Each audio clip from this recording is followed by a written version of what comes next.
Setelah sempat diserbu pelamar petugas PPSU, kini kantor Gubernur Jakarta Pramono Anung kembali diserbu warganya. Kali ini, serbuan datang dari ratusan siswa dari berbagai jenjang pendidikan di Jakarta. Meski harus antri panjang berdesakan, para siswa tetap bersemangat untuk mendapatkan ijazah yang sempat tertahan oleh pihak sekolah. Pemutihan ijazah bertepatan dengan Hari Pendidikan Nasional 2025 ini diberikan secara simbolis kepada sejumlah siswa oleh Wakil Gubernur Jakarta Rano Karno. Sementara Gubernur Jakarta Pramono Anung menerangkan, pada tahap pertama Pemprov Jakarta telah memberikan bantuan penebusan ijazah kepada 117 siswa dan disusul 371 siswa pada tahap kedua dengan total yang harus dibayarkan mencapai 1,69 miliar rupiah. Mudah-mudahan ini akan bisa bermanfaat bagi para siswa yang selama ini ijazahnya tertahan. Tadi saya secara langsung menanyakan kepada mereka, ada yang 3 tahun, ada yang 5 tahun, jumlahnya ada yang 15, ada yang 17 juta. Jadi intinya ijazah ini tidak diambil karena mereka tidak mampu. Sejumlah siswa mengaku terbantu dengan adanya program ini karena bisa melanjutkan sekolah ke jenjang yang lebih tinggi. Menurut aku ini program yang bagus karena bisa mempelancar siswa-siswi lain ya untuk lebih bisa masuk ke sekolah lain karena nggak ada halangan dari ijazah gitu. Sebelumnya halangannya di mana? Kenapa ijazahnya sampai ke sana? Ada faktor keluarga, masalah keluarga yang nggak bisa diceritain. Sebelum ijazah dibagikan, ratusan siswa juga sempat mengikuti upacara peringatan Hari Pendidikan Nasional dengan Pramono Anung yang bertindak sebagai pembina upacara. Dari Jakarta, Rani Sanjaya, iNews melaporkan. Sebuah gudang tempat penyimpanan etanol di kawasan pergudangan Tambak Langon, Surabaya terbakar hebat. Dalam rekaman video amatir, tampak beberapa pekerja di komplek pergudangan Tambak Langon, Surabaya berhamburan menyelamatkan diri ketika terjadi ledakan di gudang nomor A10 yang terbakar Jumat siang.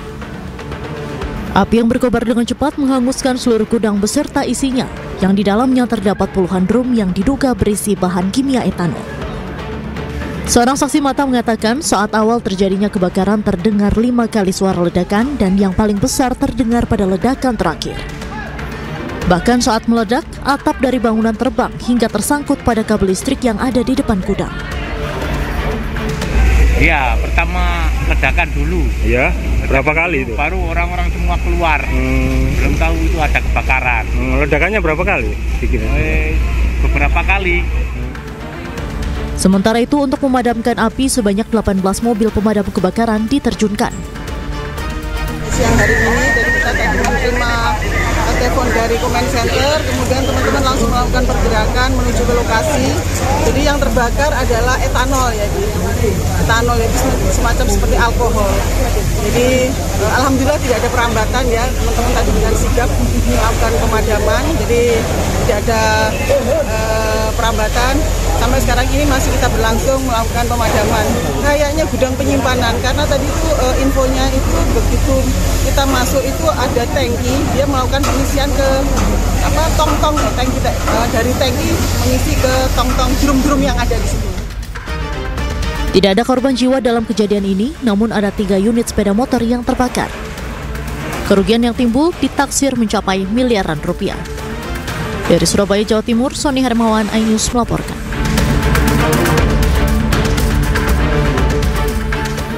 Pemirsa, sebuah supercar mewah senilai miliaran rupiah terlibat kecelakaan di ruas jalan tol Kabupaten Jombang, Jawa Timur. Mobil mewah tersebut menabrak sebuah sedan city car yang melaju searah di depannya.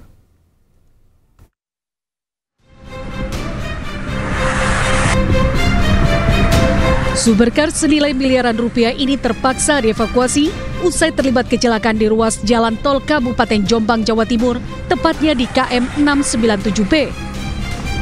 Bagian depan mobil terlihat rusak parah, sementara mobil yang ditabrak hanya mengalami kerusakan ringan di bagian belakang. Akibat insiden ini, 2 orang penumpang mobil yang tertabrak terluka, sementara pengemudi supercar dan seorang penumpangnya selamat. Kecelakaan diduga terjadi akibat supercar yang melaju di atas ketentuan dan kurang menjaga jarak aman dengan kendaraan yang ada di depannya. Nah itu kemungkinan kurang antisipasi dan jarak amannya kurang, sehingga ketika mengerem itu jarak amannya tidak terlampaui sehingga menabrak. Sebelumnya rombongan mobil supercar terekam CCTV melaju kencang di jalan tol dari Surabaya ke arah Jombang, Jawa Timur. Saat di lokasi, sebuah mobil tiba-tiba menabrak bagian belakang mobil, lalu oleng dan baru berhenti setelah menabrak pagar pengaman di sisi kiri jalan tol. Kasus kecelakaan tersebut kini sudah ditangani petugas dari unit PJR 3 Polda Jatim. Dari Jombang, Jawa Timur, Mukhtar Bagus, iNews melaporkan. Sementara itu, pemirsa, Majelis Ulama Indonesia Jawa Barat menyebut jika program vaksetomi sebagai syarat untuk menerima bansos adalah haram. Hal ini telah tercantum dalam fatwa MUI sejak tahun 1979. Vaksetomi diperbolehkan jika tidak menyalahi syariat, tidak menimbulkan kemandulan permanen, mendapat jaminan rekanalisasi, tidak menimbulkan mudarat, serta tidak dijadikan program kontrasepsi unggulan. Vasektomi itu adalah haram, ya, haram. Kecuali ya dikecualikan terhadap 5 kekecualian, 5 hal ya. Dalam soal KB, kami bukan menolak KB-nya. KB bagi MUI tetap boleh sepanjang dilakukan sesuai dengan tuntunan syariah. Nah, vasektomi ini ternyata banyak yang melanggar ketentuan syariah, kan itu aja intinya. Berarti dorongan dari MUI nanti ke Pak Gubernur apa nih Pak setelah ada fatwa haram ini? Ya, nanti dorongannya kami menjelaskan bahwa secara hukum Islam ya, kalau pertimbangannya hanya untuk menyalurkan bansos dan jelas itu tidak masuk yang 5. Gubernur Jawa Barat Deddy Mulyadi kembali memberikan usulan kontroversial. Deddy akan mewajibkan KB pria atau vasektomi sebagai syarat penerima bantuan sosial di Jawa Barat.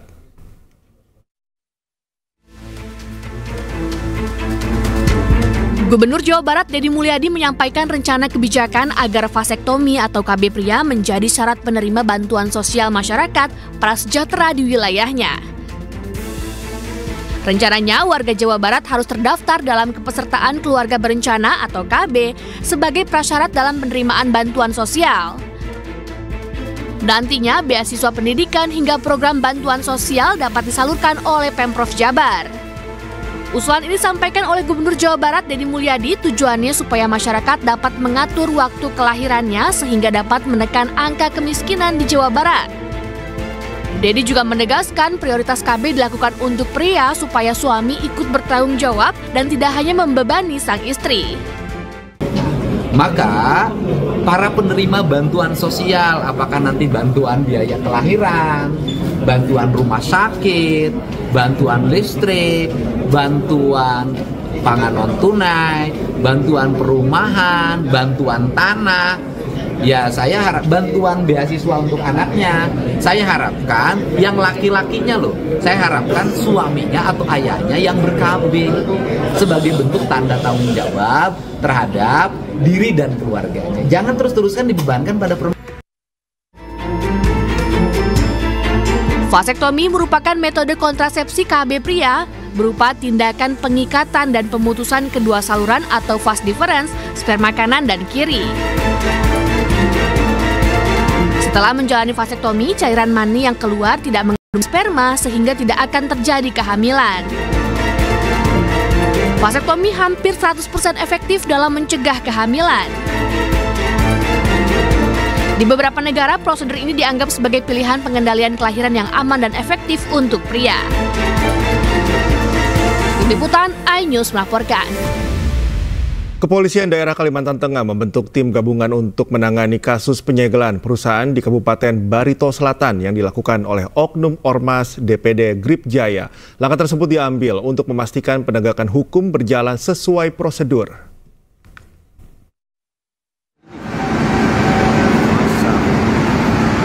Inilah video viral yang memperlihatkan aksi penyegelan yang dilakukan oleh Oknum Ormas DPD Grip Jaya Kalteng terhadap sebuah perusahaan di Kabupaten Barito Selatan, Kalimantan Tengah. Menyikapi kejadian tersebut, Kapolda Kalimantan Tengah, Irjen Pol Irwan Kurniawan, langsung memerintahkan Direktorat Kriminal Khusus, Direktorat Kriminal Umum, dan Kosubdit Jatanras membentuk tim guna melakukan penyelidikan membackup Polres Barito Selatan. Pihaknya akan melakukan penindakan hukum secara tegas dan tetap menjunjung keadilan, sehingga permasalahan apapun yang terjadi di masyarakat harus diselesaikan dengan proses hukum. Kami akan melakukan penegakan hukum secara tegas dan tetap menjunjung keadilan. Oleh sebab itu, permasalahan apapun yang terjadi, rekan-rekan sekalian, negara kita ini negara hukum. Sehingga permasalahan yang ada di masyarakat itu diselesaikan dengan melalui proses hukum. Kegiatan-kegiatan yang menyimpang aturan hukum, saya sudah perintahkan secara tegas, kita akan proses secara hukum dengan tegas. Polda Kalteng menegaskan tidak akan mentolerir tindakan yang mengganggu ketertiban umum maupun aktivitas dunia usaha dan mengajak semua pihak untuk menghormati hukum sebagai jalan penyelesaian konflik. Dari Palangkaraya, Kalimantan Tengah, Adesata iNews melaporkan. Pemirsa, polemik yang melibatkan Ketua Ormas Grip Jaya Rosario de Marshall alias Hercules dengan Gubernur Jawa Barat Deddy Mulyadi menyeret sejumlah jenderal purnawirawan. Perang komentar di media sosial pun tak terhindarkan antara Hercules, Sutioso hingga mantan Panglima TNI Gatot Nurmantio.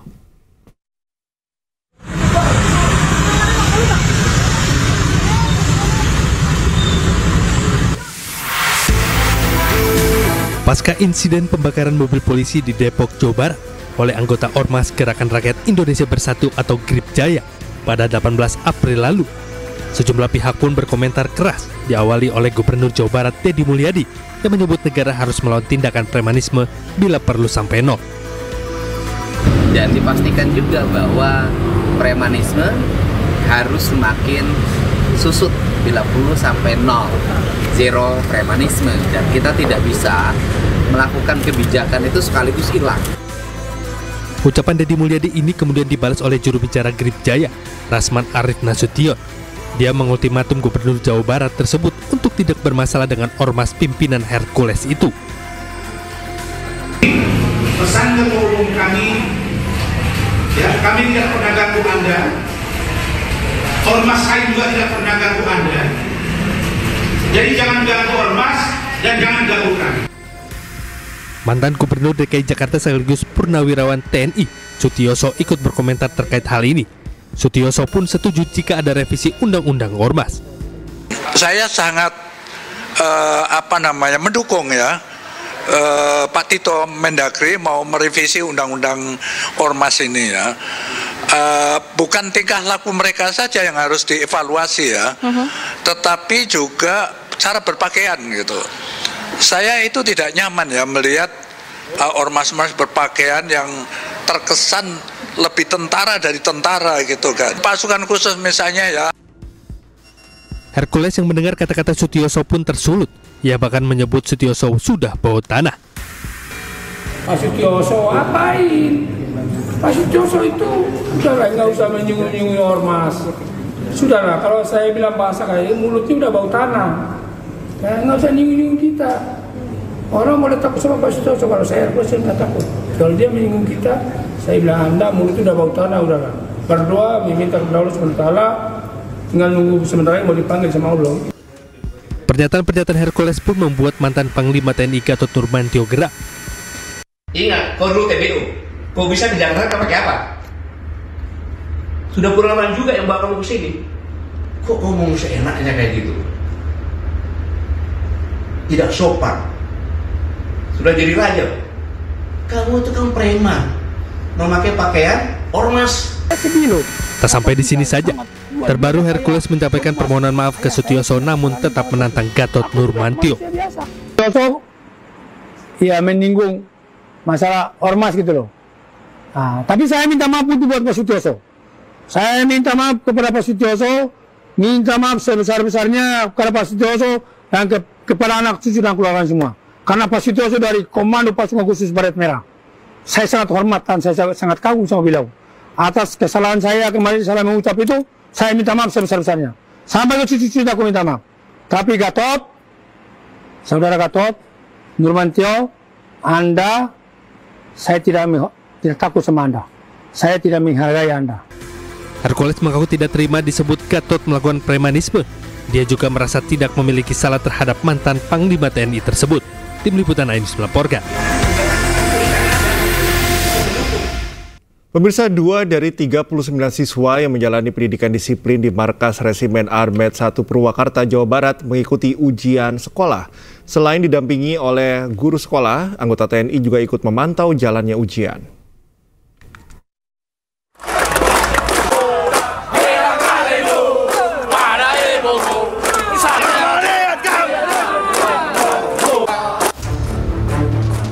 Hari pertama, setelah dititipkan pihak orang tua dan sekolah ke barak tentara, 39 pelajar mulai menjalani rutinitas pendidikan disiplin. 2 dari 39 pelajar mengikuti ujian akhir semester untuk kelulusan sekolah. Mereka didampingi oleh guru sekolah, anggota TNI juga ikut memantau jalannya ujian. Sementara siswa lainnya mendapat kunjungan dari guru sekolah masing-masing. Jadi kita nggak merubah ini ya. Jadi hanya penambahan aja, penguatan pendidikan karakter. Jadi seperti biasa mereka sekolah. Kerjaan gurunya nyamperin sih. Jadi yang kelas 2 sesuai ini, yang kelas 3 sesuai dengan aktivitasnya masing-masing. Jadi materi pelajaran yang diberikan di sekolah dikasih materi pelajaran di sini. Tentunya oleh guru sekolah yang terdekat. Bupati Purwakarta juga mengatakan, selama menjalani pendidikan, para siswa akan mendapat 60% giat kedisiplinan dan 40 materi lainnya termasuk wawasan kebangsaan. Dari Purwakarta, Jawa Barat, Irwan Setiawan, iNews melaporkan. Sebanyak 39 siswa dari berbagai sekolah di Purwakarta dikirim ke Batalion Artileri Medan 9 Angkatan Darat. Dari 39 siswa yang mengikuti program pelatihan, 1 orang siswa kabur. Sebanyak 39 siswa yang terlibat kenakalan dari berbagai sekolah di Purwakarta dikirim ke barak militer guna mengikuti program pelatihan. Puluhan siswa dijemput menggunakan truk TNI dengan diantar oleh para orang tua. Program pelatihan menerima sebanyak 39 siswa yang awalnya 40 siswa, namun 1 orang siswa kabur dan tidak mengikuti program pelatihan. Sementara orang tua siswa tersebut mencari keberadaan anaknya. Diketahui para siswa yang mengikuti pelatihan bukan berarti tidak bersekolah, melainkan mereka tetap mendapatkan pembelajaran dengan metode-metode yang khusus untuk pendidikan karakter serta kedisiplinan.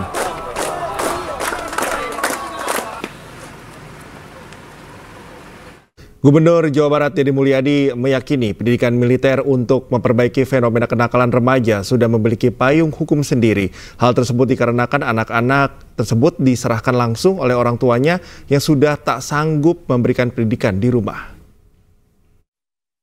Tindakan kriminal dan orang tuanya tidak punya kesanggupan untuk mendidik. Artinya bahwa yang diserahkan itu adalah siswa yang oleh orang tuanya di rumahnya sudah tidak mampu lagi untuk mendidik.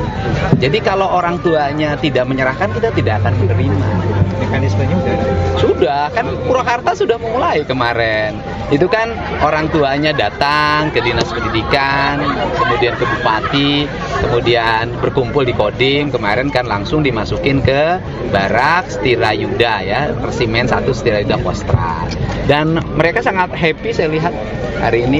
Gimana nggak happy? Gizinya cukup, istirahatnya cukup, olahraganya cukup, sistem pembelajaran di sekolahnya cukup. Kan mereka tetap belajar di sekolah. Cuman gurunya aja ngajarnya di sana. Udah, kan hari ini 2 hari yang lalu saya sudah ada surat edaran ditujuin ke sekolah-sekolah.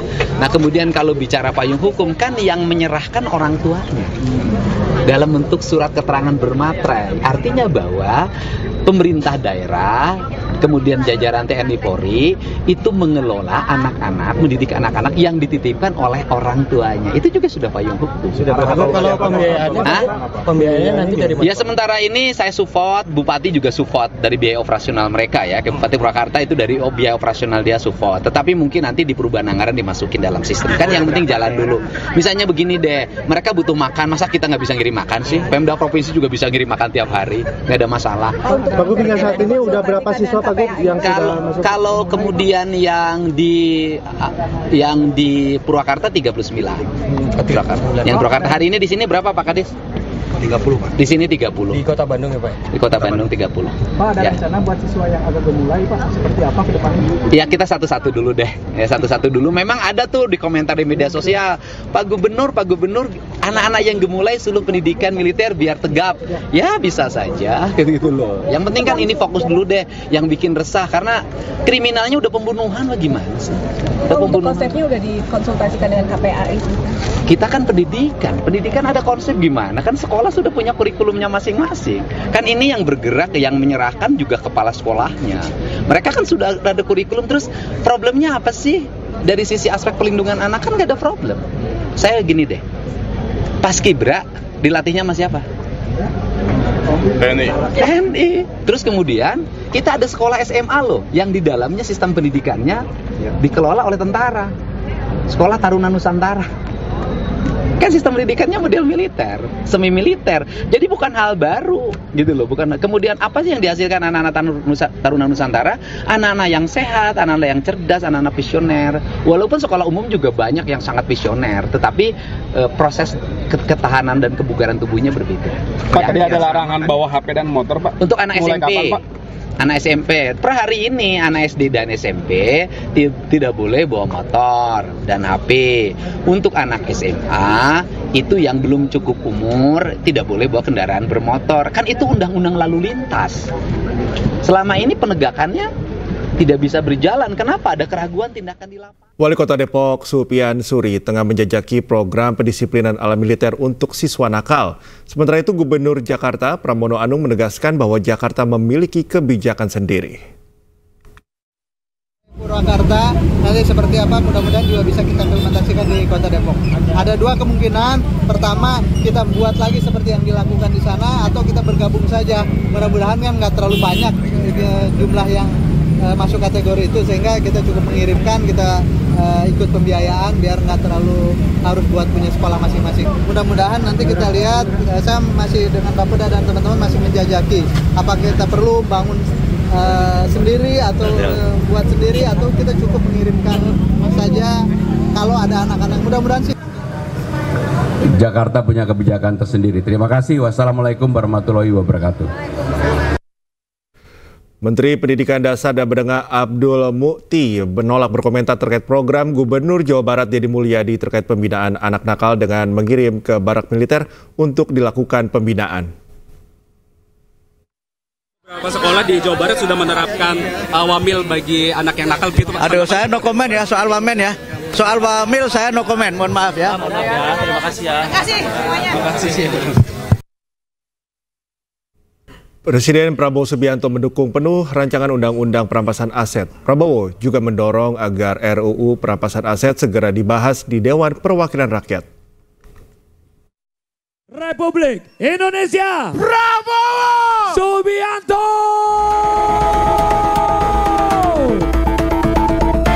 Presiden Prabowo Subianto menyatakan mendukung penuh rancangan Undang-Undang Perampasan Aset.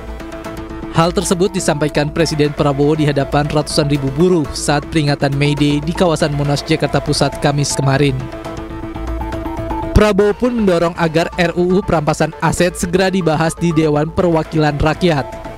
Menurut Prabowo, undang-undang tersebut penting untuk menarik kembali kekayaan negara yang dikuasai oleh para koruptor. Dalam rangka juga pemberantasan korupsi, saya mendukung Undang-Undang Perampasan Aset. Saya mendukung. Enak aja, udah nyolong, nggak mau kembalikan aset, gue tarik aja deh itu. Setuju? Prabowo pun mengakui pentingnya keberadaan Undang-Undang Perampasan Aset, mengingat semakin banyaknya kasus korupsi. Tidak hanya lembaga eksekutif dan legislatif, korupsi juga banyak menjerat para pengadil di lembaga yudikatif. Tim Liputan iNews melaporkan. Dalam pidatonya di Hari Buruh, Presiden Prabowo Subianto juga menegaskan bahwa dirinya tidak takut menghadapi dan menindak para koruptor, meski dirinya kerap dihina, diejek, bahkan diancam. Saya tiap hari diejek, tiap hari diancam, tiap hari macam-macam, tapi saya tidak gentar. Saya sudah katakan, saya rela, saya siap, saya ikhlas mati untuk bangsa dan rakyat saya.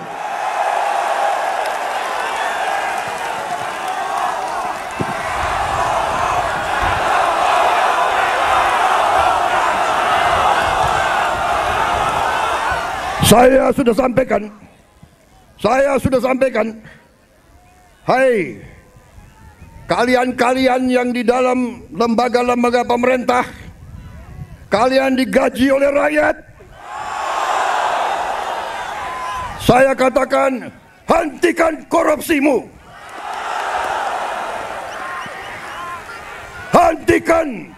Hentikan kalian mencuri uang rakyat, hentikan.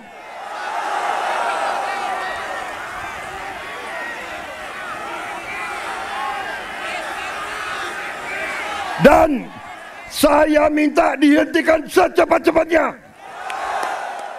Kembali di iNews Prime, pemirsa, jemaah calon haji kloter 1 gelombang 1 akhirnya tiba di Bandara Amir Muhammad bin Abdul Aziz Madinah, Arab Saudi. Kedatangan para jemaah haji disambut oleh sejumlah perwakilan negara yang ada di Arab Saudi.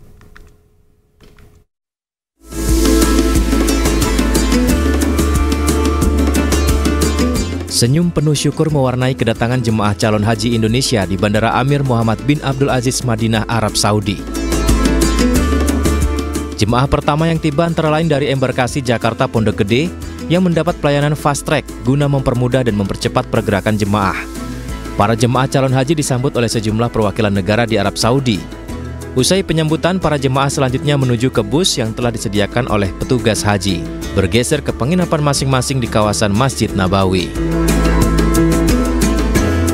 Para petugas haji juga sigap melayani para jemaah lansia yang menggunakan kursi roda hingga naik menuju bus. Selain jemaah embarkasi Jakarta, kedatangan jemaah embarkasi Lombok juga tiba di Bandara Madinah. Alhamdulillah pagi ini kami menerima kedatangan kloter JKG1 dan hampir bersamaan juga landing LOP1. Secara umum layanan yang diberikan kepada jamaah JKG1 berjalan dengan lancar meskipun ada penundaan kedatangan, tapi alhamdulillah semuanya bisa dilayani dengan baik, termasuk seluruh jamaah lansia dapat dilayani dengan baik, tidak ada kendala apapun.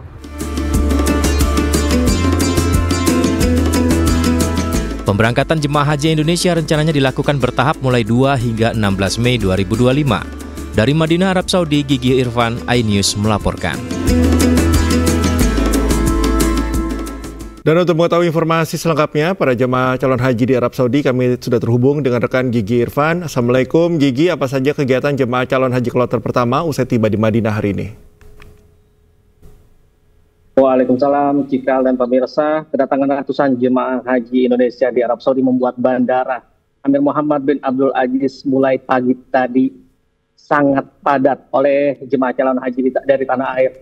Terpantau tepatnya sejak pukul 7.20 waktu Arab Saudi hingga pukul 12.30 siang waktu Arab Saudi, Bandara Madinah kedatangan 4 kelompok terbang atau kloter asal Indonesia.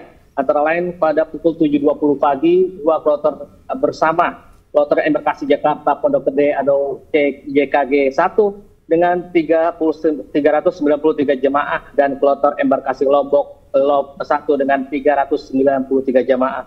Sebagai kloter yang diagendakan tiba pertama kali kloter embarkasi Jakarta Pondok Gede mendapat penjambutan istimewa oleh pihak Arab Saudi. Mereka keluar bandara melalui terminal fast track yang berada di sisi barat Bandara Madinah. Proses di jalur fast track tidak lama karena tak ada lagi proses pemeriksaan imigrasi, hanya pemeriksaan X-ray untuk koper kecil, ransel dan paspor. Proses imigrasi sudah dilakukan saat berangkat di Bandara Soekarno-Hatta, Tangerang, Banten. Setelah itu para jamaah diarahkan melakukan pemeriksaan X-ray. Petugas Haji Indonesia dengan sigap membantu jemaah mengangkat koper dari tempat pemeriksaan X-ray. Di pintu keluar bandara, jemaah langsung disambut para petugas yang sudah standby, menunggu dengan senyum. Para petugas juga turut membawakan koper tas jamaah untuk menuntun hingga bus hingga mendorong kursi roda. Sejumlah jemaah begitu bahagia bisa sampai di tanah suci. Beberapa jemaah terharu, menangis dan menunjukkan senyum bahagia. Kloter JKG 1 ini langsung diarahkan ke hotel wilayah Madinah menggunakan 9 bus. Sesampai di hotel, para jemaah mendapatkan penjemputan yang meriah oleh para petugas dan pihak hotel dengan lantunan sholawat dan rebana. Pada pukul 9.20 waktu Arab Saudi tiba kloter embarkasi Solo. Satu dengan 356 jamaah embarkasi Solo termasuk mendapatkan fasilitas fast track. Rata-rata waktu dibutuhkan semua jemaah dari keluar bandara hingga semua naik bus sekitar 30 menit. Setelah itu bus langsung berangkat membawa jemaah menuju hotel. Selang beberapa jam, tepatnya pukul 12.30 waktu Arab Saudi, tiba kloter embarkasi Ujung Pandang yang dengan total 393 jemaah melewati terminal reguler. Kloter yang tidak mendapatkan fast track akan ditempatkan sesaat di pavilion Bandara Madinah. Beberapa menit lalu langsung diberangkatkan ke hotel yang sudah ditentukan. Kloter berikutnya rencananya akan terus berdatangan hingga sore hingga malam nanti. Seperti dari embarkasi Kertajati, Surabaya, Batam, dan terakhir diketahui dari embarkasi Medan dengan jumlah jamaah 356. Di hari pertama ini ada 17 kloter direncanakan tiba di Tanah Suci melalui Bandara Baik Gigi, terima kasih atas sejumlah informasi yang Anda sampaikan terkait dengan kedatangan atau kegiatan dari jemaah calon haji kloter 1. Terima kasih, selamat bertugas kembali. Pemirsa, tangis haru mewarnai pelepasan ratusan jemaah calon haji asal Tangerang, Banten. Para jemaah calon haji ini akan beribadah di Tanah Suci selama sekitar 40 hari.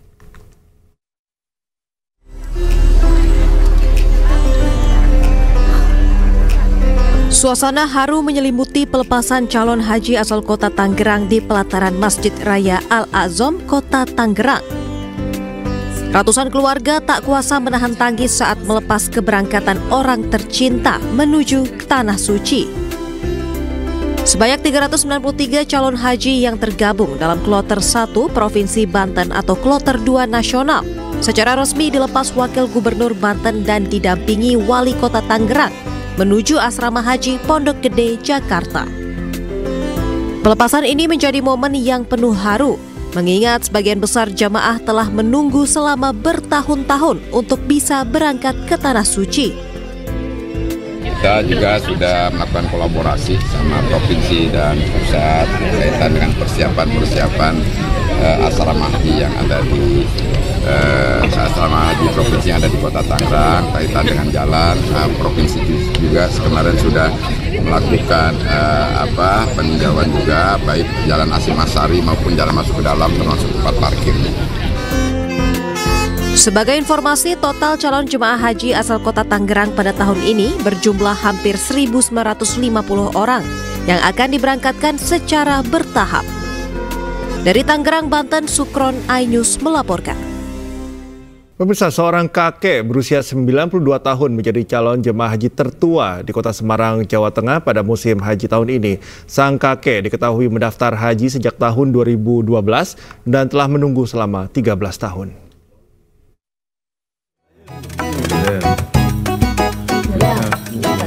Suwito, warga Pudak Payung, Kota Semarang, akan menjadi calon jemaah haji tertua dari Kota Semarang pada musim haji 2025 ini.